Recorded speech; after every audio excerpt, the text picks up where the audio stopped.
What's up, everybody? This is Lines on Paper, and this is my review of X-Men Legends, issue number 1 by Fabian Nicieza and Brett Booth.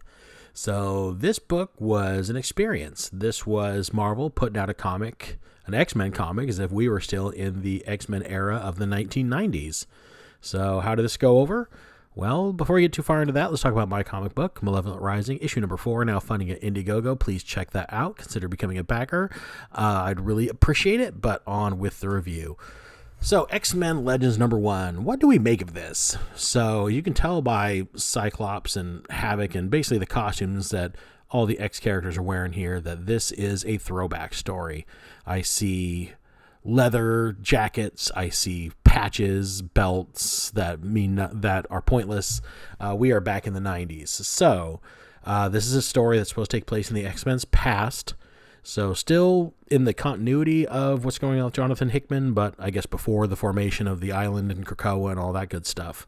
So in this throwback story, we are dealing with Eric the Red, the weird Shi'ar general, warlord, whatever this guy is. So he's come to Earth and he is picking on anybody that is from the Summers bloodline. So obviously Cyclops and Havoc. And the comic actually starts off with Eric the Red going after Cyclops' grandmother.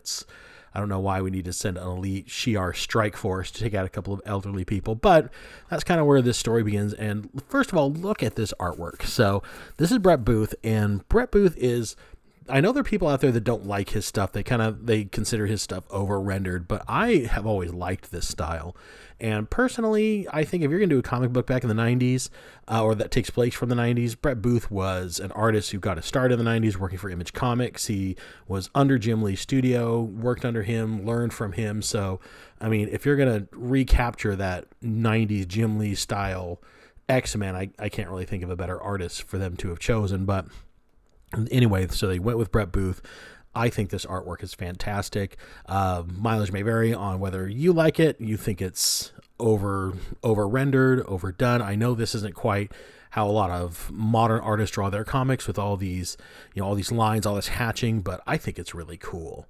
So, I mean, look at Eric the Red there. He just looks awesome. I mean, this is a fairly minor character who has a costume that looks like it's made out of licorice, but I think he looks really cool. Brett Booth really makes him look like a fearsome guy, somebody that could actually give the X-Men a fair amount of trouble. And these Shi'ar soldiers, I think they're called Blades, are really, really cool.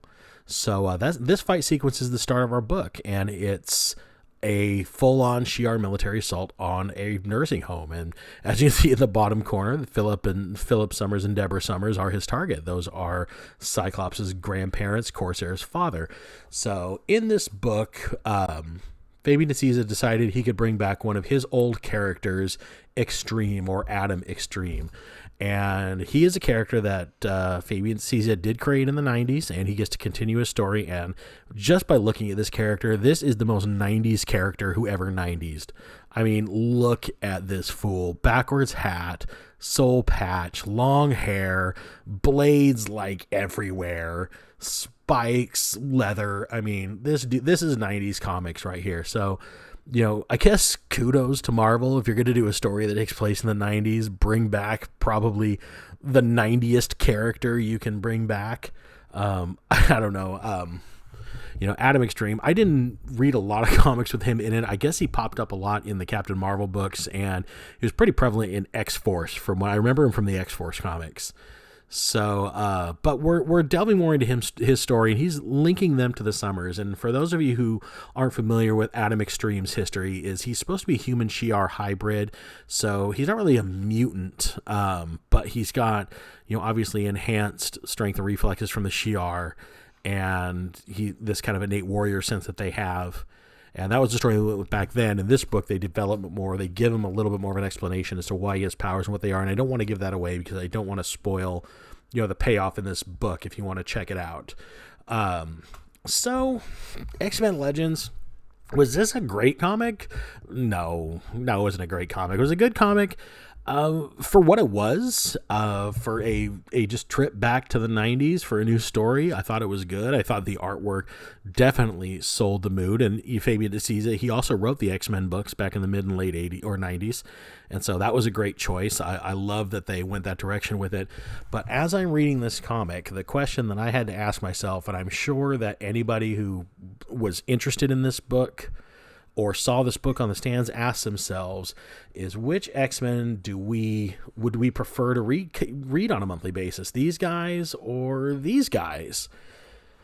Jonathan Hickman's run on X-Men has been very polarizing. There are some people that really, really love this run, and there are some people that really, really don't. The characterizations of the X-Men are vastly different than anything we've seen them before. Honestly, they're almost the villains in this story. I mean, they don't act with very heroic methods or motivations.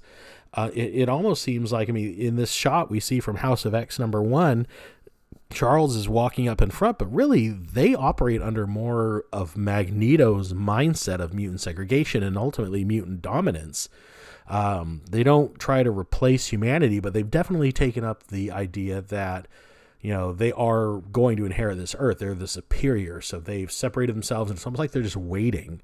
So I don't know. I still read the X-Men comic. I don't read everything that comes from the Hickman verse. I'd be curious to see if somebody does keep up with all of it. I really only read the primary X-Men book, and I'll pick up another one if it looks interesting. I gave the Hellions a chance. I actually really like the Hellions comic. I think that's, out of the group, probably the best as far as my favorite to read. It feels the most like an X-Men story.